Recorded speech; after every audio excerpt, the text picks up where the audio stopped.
सुन लो मेरी बात को। कल तक तुम कहते थे कि कोई विकल्प नहीं है, कोई अल्टरनेटिव नहीं है। अब विकल्प के तौर पर एक मर्द मुजाहिद की पार्टी आपके दरमियान में और लड़ेगी आपके लिए इंशाअल्लाह ताला। अब आपको डर कर नहीं, मैं तो असमौली के हमारे दलित भाइयों से भी हाथ जोड़कर अपील कर रहा हूं, आइए मजलिस का साथ दीजिए।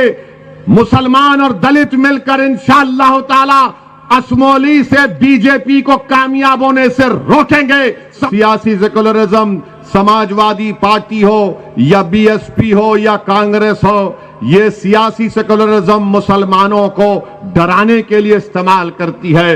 यानी बीजेपी मुसलमानों का खौफ दिलाकर हमारे हिंदू भाइयों को हिंदू एकता के नाम पर मुत्तहिद करने का काम करती है। बीजेपी के 300 एमपियों के सामने कहा कि जिस तरह गांधी ने उस वक्त के सफेद फार्म हुकूमत के कानून को फाड़ा था, आज असदुद्दीन ओवैसी भारत के उन तमाम लोगों की तरफ से जो अंबेडकर के संविधान को अपने दिल से लगाते, मैं इस कानून को फाड़ता हूं। बीजेपी के 300 एमपी खड़े हो गए और कहा कि तुम कैसे फाड़ सकते हो। तो मैंने कहा यह कागज का टुकड़ा है, यह कानून नहीं है। ऐसे कोई कानून को हम नहीं मानते जो भारत के संविधान के खिलाफ जाता है। मजहब की बुनियाद पर तुम मुसलमानों को भारत की शरीयत से महरूम करना चाहते हो। अरे याद रखो, मुझे तुम्हारे सर्टिफिकेट की जरूरत नहीं, मैं अपनी जूती पर तुम्हारे सर्टिफिकेट को नहीं रखता हूं। अभी चुनाव नहीं हुए, अभी हमने खाली बोला तो घर पर भाग रहे। इंशाअल्लाह जब असमौली से यहां से मजलिस का विधायक कामयाब होगा तो तुम्हारे घर के सामने कासा आकर भीख मांगेंगे कि हमको माफ कर दो, हमको माफ कर दो, हमने तुमसे नाइंसाफी की थी। कारी साहब, साबिका मेयर हैदराबाद,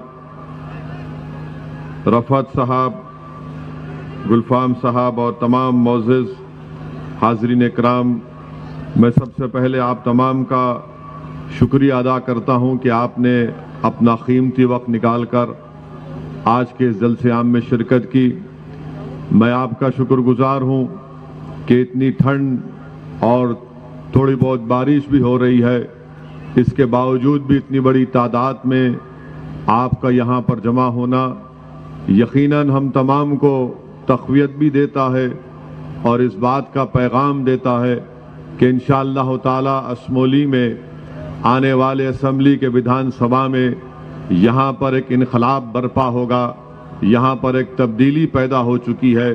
और आपसे मेरी गुजारिश ये है कि आप अपने इस इत्तेहाद को और मजबूत रखिए और इस इत्तेहाद को आप मुश्तरका और मुत्तहिदा तौर पर अपने वोट के इस्तेमाल करके उत्तर प्रदेश में मजलिस का जो पैगाम है, मजलिस की जो कोशिश है कि यहाँ पर मुस्लिम अक़लियत को सियासत में उसका हिस्सा मिले, ये लड़ाई मजलिस की मेरे अजीज़ दोस्तों और बुजुर्गों हिस्सेदारी की लड़ाई है।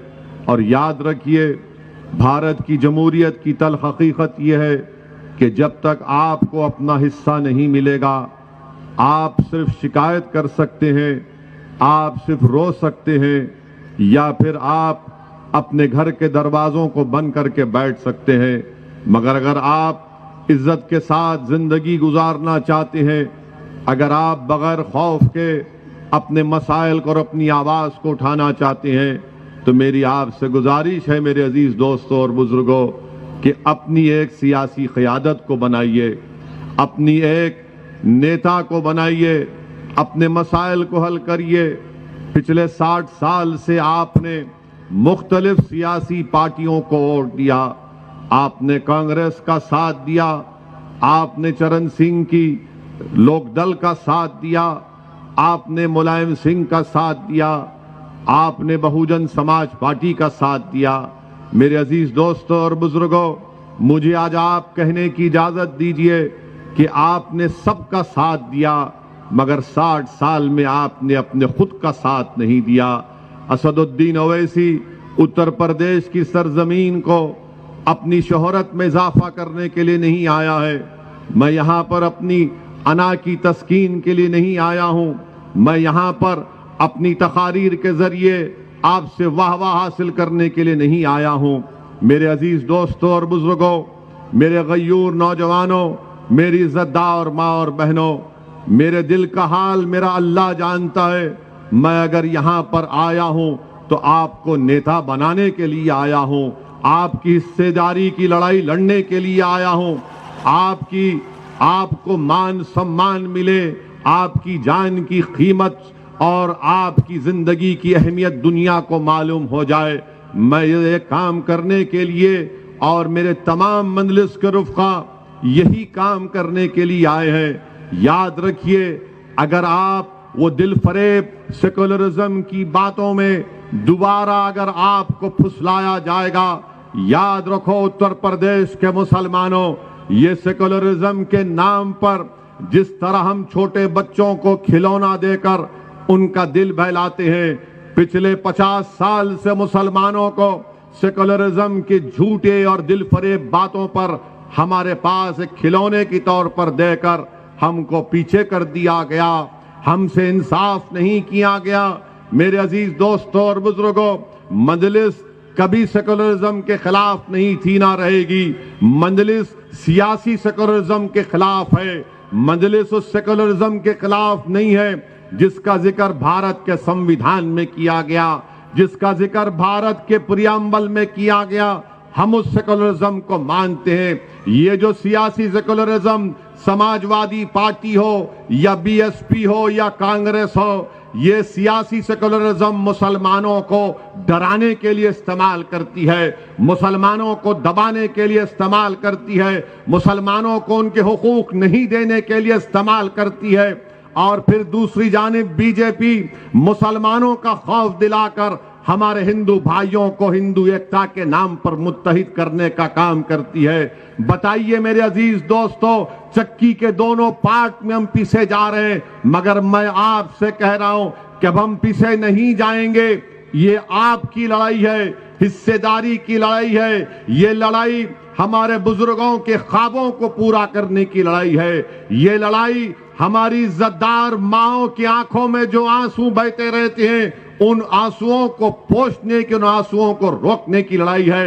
ये लड़ाई नौजवानों, तुम्हारे रोशन मुस्तकबिल की लड़ाई है। ये लड़ाई हम उन लोगों से कहना चाह रहे हैं जिनकी गोद में मासूम बच्चे हैं। ये लड़ाई उन मासूम बच्चों के मुस्तकबिल को अच्छा करने की लड़ाई है।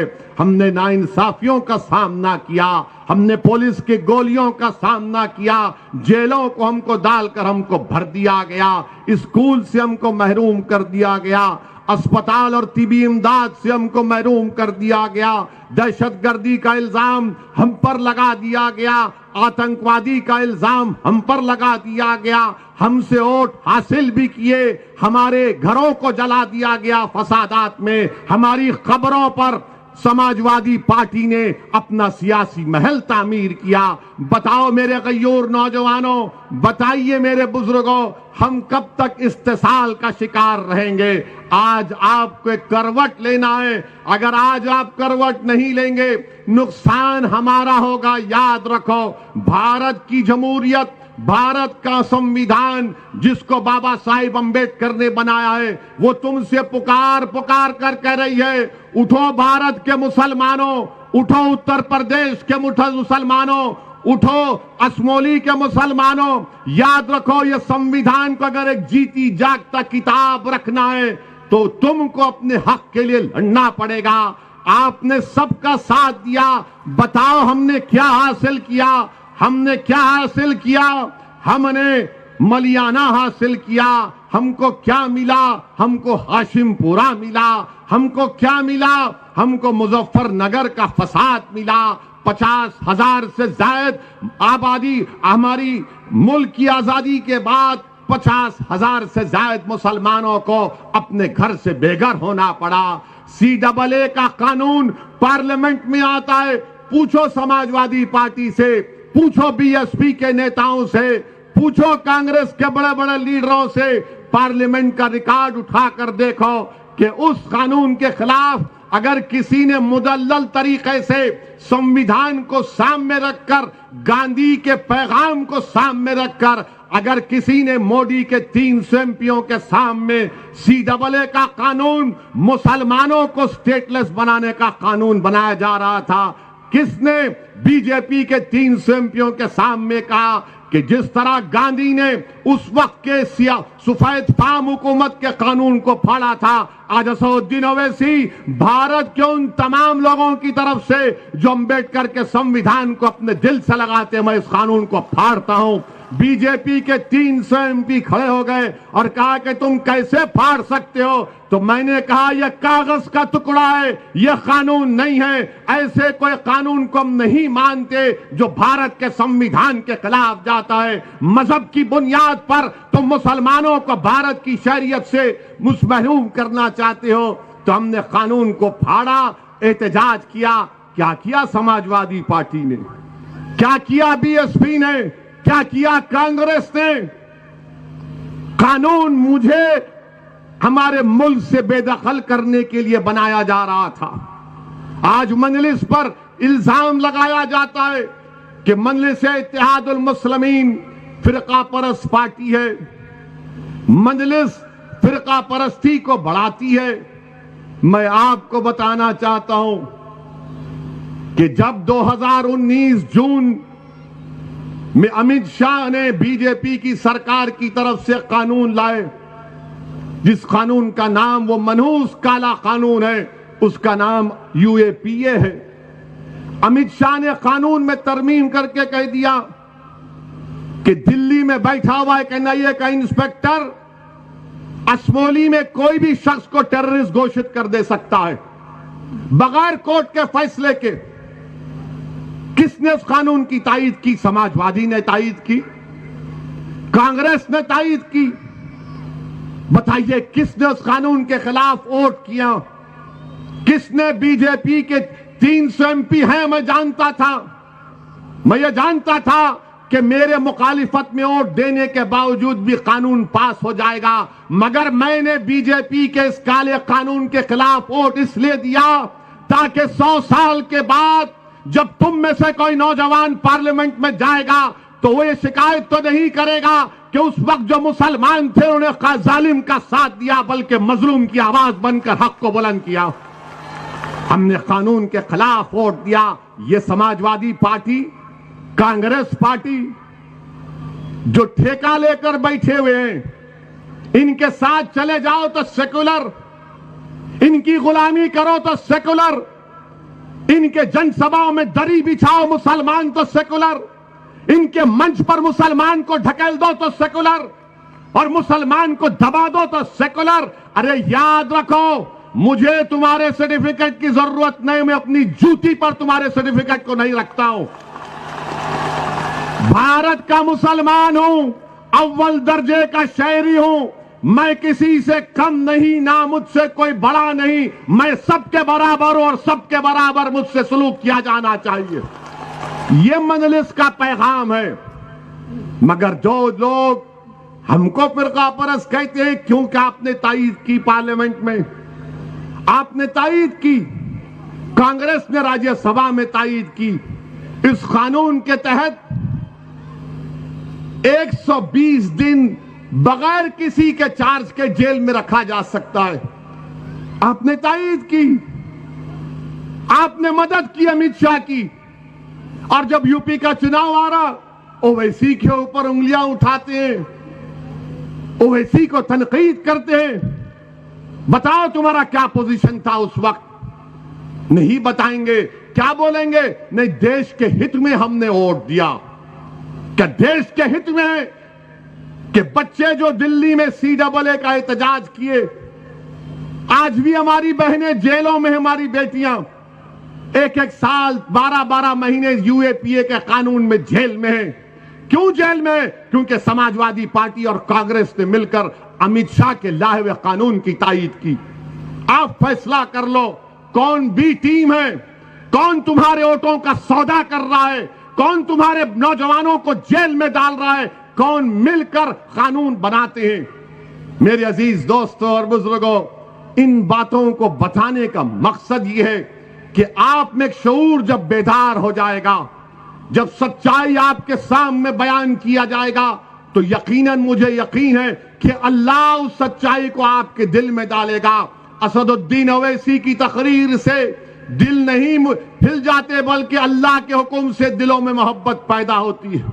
और मुझे यकीन है कि अल्लाह मोहम्मद मुस्तफ़ा सल्लल्लाहु अलैहि वसल्लम के सदक़े में, कमली वाले के सदक़े में आप तमाम के दिलों में मंजलिस की मोहब्बत को डालेगा, और वो मोहब्बत हमारी वोट और कामयाबी में तब्दील होगी। मेरे अजीज दोस्तों और बुजुर्गों, ट्रिपल तलाक का कानून लाया गया, क्या तकारीर हुई समाजवादी पार्टी की तरफ से? उठाकर पढ़िए अखिलेश यादव की तकरीर को। ट्रिपल तलाक में कानून आया, ट्रिपल तलाक का, वो बात कर रहे हैं मैंने यूपी में इतनी बड़ी रोड बना दी, कानून बन रहा ट्रिपल तलाक का। बोले कि मैं तो वो रोड बनाया, कानून पे नहीं बात किए, पतली गली से निकल गए बच के। मोदी को नाराज नहीं करना है। मुझ पर और हमारी जमात पर इल्जाम क्या 2019 के लोकसभा के चुनाव से पहले जनाब मुलायम सिंह यादव साहब ने पार्लियामेंट में खड़े होकर नरेंद्र मोदी को आशीर्वाद दिया और कहा कि तुम दोबारा देश के प्रधानमंत्री बन जाओ। अगर मैं बोलता वो बात, तो ये समाजवादी पार्टी में जो अपना ईमान बेचकर बैठे हुए हैं, वो बोलते ओवैसी को खबर की जगह नहीं देंगे हम। मगर मुलायम सिंह यादव ने कहा मोदी मैं तुमको आशीर्वाद देता हूं, तुम दोबारा प्रधानमंत्री बन जाओ, तो नरेंद्र मोदी खुश होकर नमस्ते कर दिए उनको खड़े होकर। और मैं यहां पर आपकी हिस्सेदारी की बात कर रहा हूं, मैं आपकी सियासी क़यादत, आपको नेता बनाने की बात कर रहा हूं, मैं आपके इंसाफ की लड़ाई लड़ रहा हूं, मैं आपके हुकूक की लड़ाई लड़ रहा हूं, मैं आपके मान सम्मान की लड़ाई लड़ रहा हूं। तो मुझे कहा जाता है कि नहीं ये वोट काटने को आया है। वोट काटने नहीं आया। 2019 के लोकसभा के चुनाव में सपा और बीएसपी मिलकर लड़े, सिर्फ 15 एमपी जीते। क्यों जीते? 75% तो मुसलमान वोट दिए, सीएसजीएस का डेटा है। आजम खान जीती अपनी ताकत की वजह से, शफीकुर रहमान बर्क जीते अपनी ताकत की वजह से, समाजवादी की वजह से नहीं जीते। आपने वोट दिया आजम खान को, शफीकुर रहमान बर्क को, एसटी हसन को, मगर ये बोलेंगे नहीं नहीं हमने जिताया। अरे तुम कहां जीते? अगर तुम्हारे वोट पड़ जाते तो तुम 15 क्यों जीतते सपा और बीएसपी वाले? अगर अखिलेश जीते आजमगढ़ से तो मुसलमानों के वोटों की खैरात की वजह से जीते बहसते सांसद। मेरे अजीज दोस्तों और बुजुर्गों, मुझ पर इल्जाम लगाने वालों, तुम्हारे एक एक इल्जाम का जवाब दे सकता हूं, तुम मेरे एक एक दलील का जवाब नहीं दे पाओगे। तुम मुस्लिम वोट को हासिल करते हो अपनी क़यादत को बनाने के लिए, अपने सियासी महल को तामीर करने के लिए। वोट तो मुसलमानों का लेते हो, बीजेपी का डर दला दिखाकर, ओवैसी का नाम लेकर, मगर मुसलमानों से तुमने क्या इंसाफ किया? अभी इलेक्शन नहीं हुआ, अलीगढ़ में जनसभा जलसा हुआ, जयंत चौधरी डाइस पर है, वहां का जमीरुल्लाह एमएलए जैसा हाथ उठाए तो बीच में आए तो जयंत चौधरी साहब ने उसको ढकेल दिया। देखा ना आपने वीडियो? वो कितने लोगों ने देखा? हाथ उठाओ। कैसा लगा आपको? अच्छा लगा? दिल को तकलीफ हुई? दिल को तकलीफ हुई नहीं हुई? किसने उसका जवाब दिया?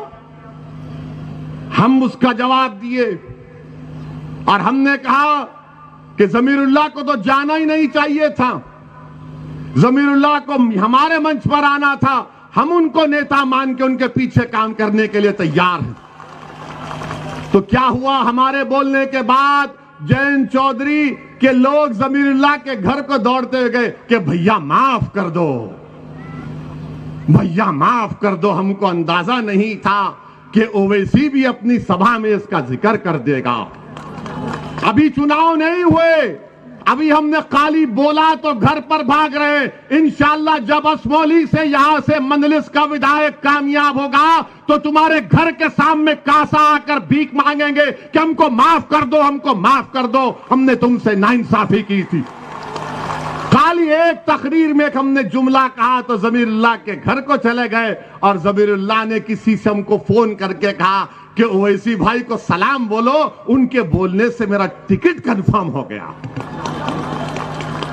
चलिए कुछ तो फायदा हुआ आपको, कुछ तो फायदा हुआ, मगर ये बताने के लिए कह रहा हूं कि आप अगर शऊर बेदार हो जाएगा तो आपकी ताकत का आपको अंदाजा नहीं है। उत्तर प्रदेश में मुसलमान 19% हैं और आपको मालूम मेरे अजीज दोस्तों और बुजुर्गों 71% मुसलमान ऐसे हैं या फिर 15 साल के अब ज्यादा 70% मुसलमान ऐसे हैं जो प्राइमरी लेवल तक तालीम हासिल नहीं किए। आप बताइए कि आपके 415 गांव हैं असमौली में, कितने इंटर कॉलेज खोले गए।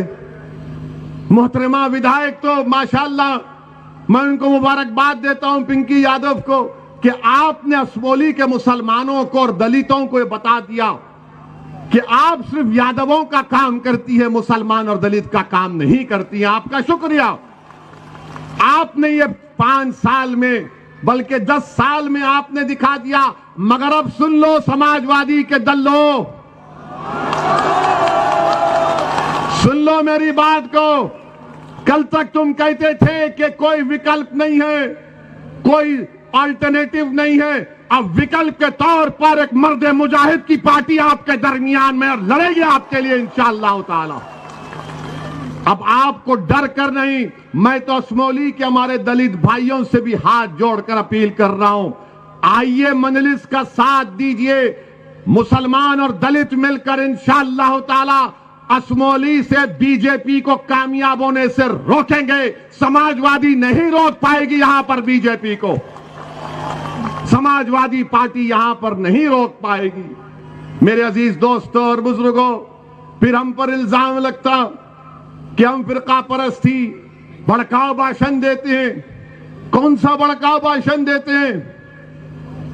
अगर मैं मजलूम की बात करूंगा, अगर मैं इंसाफ की बात करूंगा तो भारत के संविधान में तो यही लिखा गया है ना, राइट टू इक्वालिटी, बराबरी की बात फंडामेंटल राइट है। भारत के संविधान में प्रियम्बल में बाबा साहेब अंबेडकर ने लिखा लिबर्टी, इक्वालिटी, फ्रेटर्निटी, जस्टिस।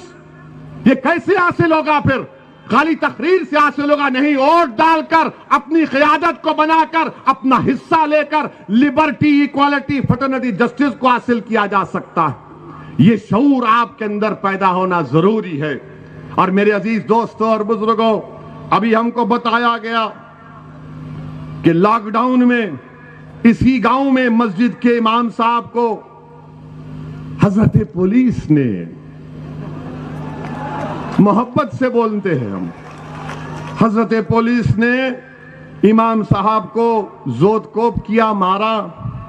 मोहतरमा विधायक को फोन गया तो उन्हें कहा मैं कुछ नहीं कर सकती, मार खाओ, मैं कुछ नहीं कर सकती। जब हमारे बुजुर्ग पर लाठी पड़ रही थी, उनको जोतकोप किया जा रहा था, मारा जा रहा था, जब आप ऐसे वक्त में मदद करने नहीं आए, अब चुनाव आएगा तो बोलेंगे दे दो बाबा अल्लाह के नाम पे हमको वोट दे दो। अरे ये तो क्लासिफाइड भिखारी है ये लोग। दे दो बाबा अल्लाह के नाम पे दे दो, सेकुलरिज्म के नाम पे दे दो बाबा, बाबा दे दो हमको, हमें छोड़ दो, हम माफ कर दो, हम आपके पैर छूते हैं। और मुसलमान जज्बाती है, वो देख के बोलेगा यार, आंसू निकलता है ना, हमको जज्बात में आ जाते हैं। माशाल्लाह से इतना गोश्त खाते हैं कि जज्बाती हो जाते हैं। और खाना भी चाहिए, प्रोटीन, ताकत बनती है। देता तो कोई है नहीं बाबा, ना ये मुख्यमंत्री बाबा देते, ना वो हमारे प्रधानमंत्री मोदी जी देते, मगर जज्बात होश के साथ जज्बात अपनी औलाद के साथ, जज्बात अपने मुस्तकबिल के साथ, जज्बात इन नाइंसाफी के खात्मे के लिए जज्बात में आकर जालिम का साथ नहीं देना, जज्बात में आकर उसका साथ नहीं देना जिसने आपका इस्तेसाल किया, जज्बात में आकर उसका साथ नहीं देना जिसने आपको खिलौने देकर आपकी पीठ में खंजर घोंपा। जज्बात के साथ अपनी पार्टी मंजिल को कामयाब करिए, यह सही जज्बात है। मेरे अजीज दोस्तों और बुजुर्गों, फिर यहां पर हमको यह भी दिया गया कि इस गांव में बहुत पहले कॉलेज था, कॉलेज बंद हो गया। क्यों बंद हुआ? क्या मैंने बंद किया? क्या हमने बीजेपी से सौदा कर लिया कॉलेज बंद कर दो? हमको तालीम से महरूम कर देते हैं, फिरका परस्ती का इल्जाम मुझ पर लगाते हैं। बताओ आप, उत्तर प्रदेश में कितने मुसलमानों के पास 5 एकड़ जमीन है?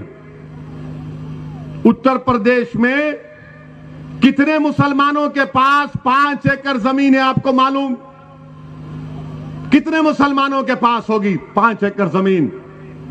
2% भी नहीं है। 1.70% मुसलमानों के पास 5 एकड़ जमीन है, 2% भी नहीं है। और ये लोग आकर बोल रहे हो इसी की बात का यकीन मत करो। मैं चैलेंज कर रहा हूं, तुमने हमको इन तमाम चीजों से महरूम कर दिया। ओवैसी हक दिलाने की बात कर रहा है, ओवैसी इंसाफ की बात कर रहा है, तो इनके पेट में दर्द हो रहा है, इनके पेट में दर्द हो रहा है। और फिर अजीज दोस्तों, जो मुझे आकर सेकुलरिज्म की का पाठ पढ़ाते हैं, मैं उनसे कह रहा हूं, मुझे अपना पाठ मत दो, मुझे तुम्हारा ज्ञान मत दो।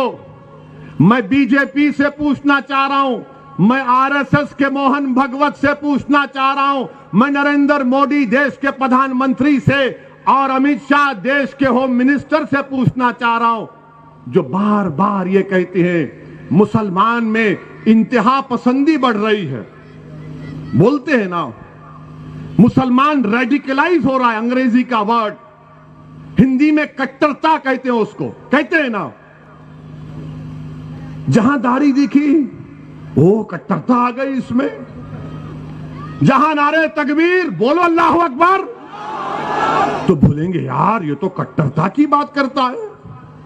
और मोदी जी यूं यूं करके नारे मारेंगे तो वह कुछ भी नहीं। अब हम ये जानना चाह रहे कि जो धर्म संसद के नाम पर उत्तराखंड हरिद्वार में और छत्तीसगढ़ रायपुर में क्या कहा गया था, कौन थे वो लोग? कट्टरता, रेडिकलाइजेशन, इंतहा पसंदी किस में बढ़ रही है?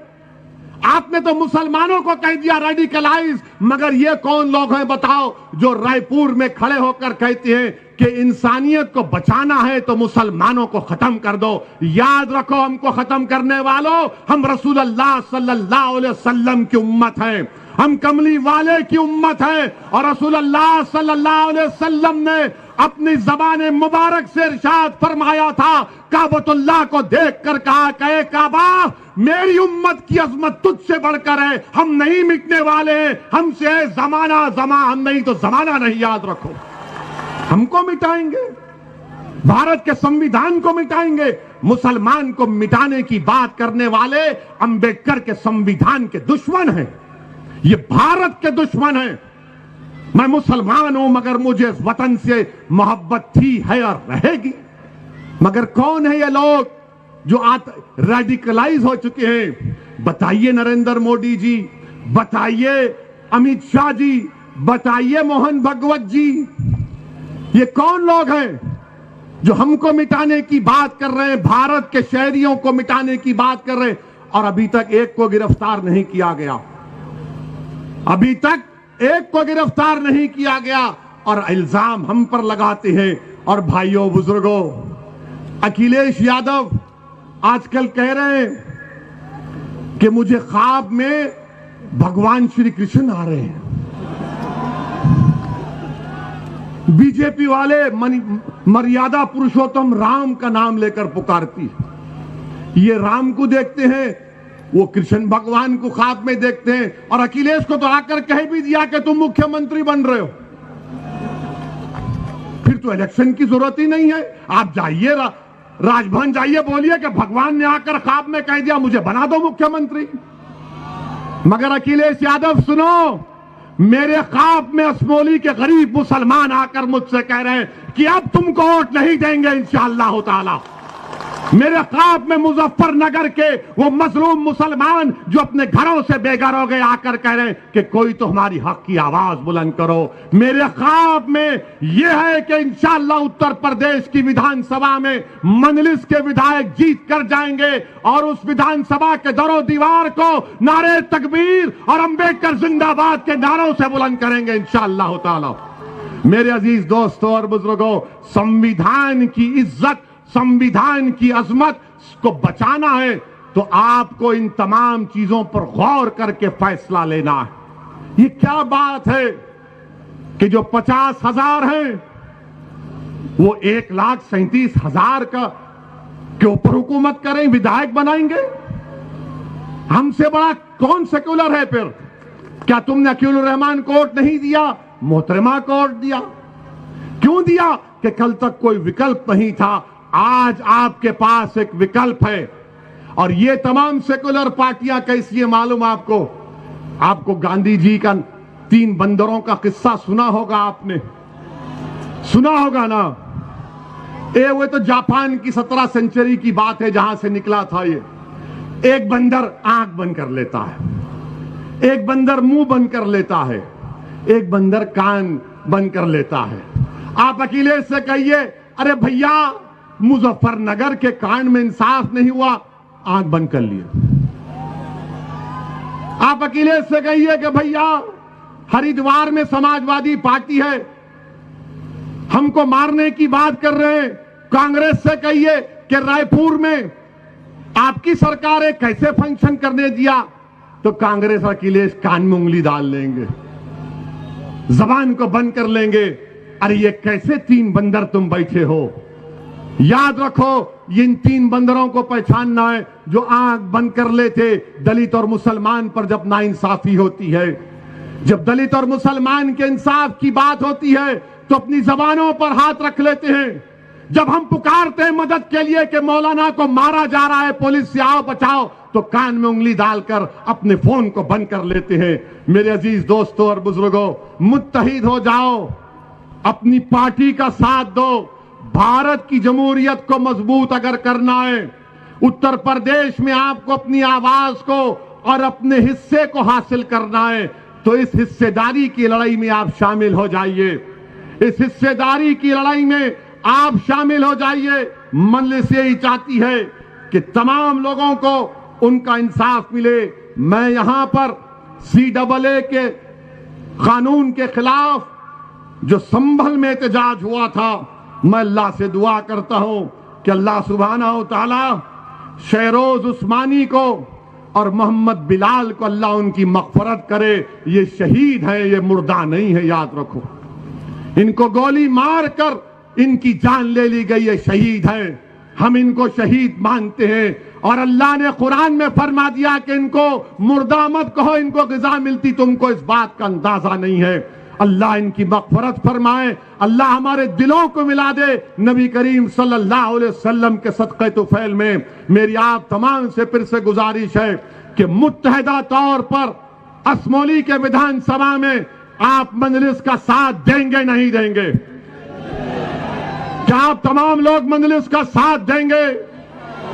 तो मेरे साथ हाथ उठाकर नारा लगाइए, नारे तकबीर, नारे तकबीर, नारे तकबीर, नारे तकबीर। अस्सलाम वालेकुम व रहमतुल्लाहि व बरकातुहू।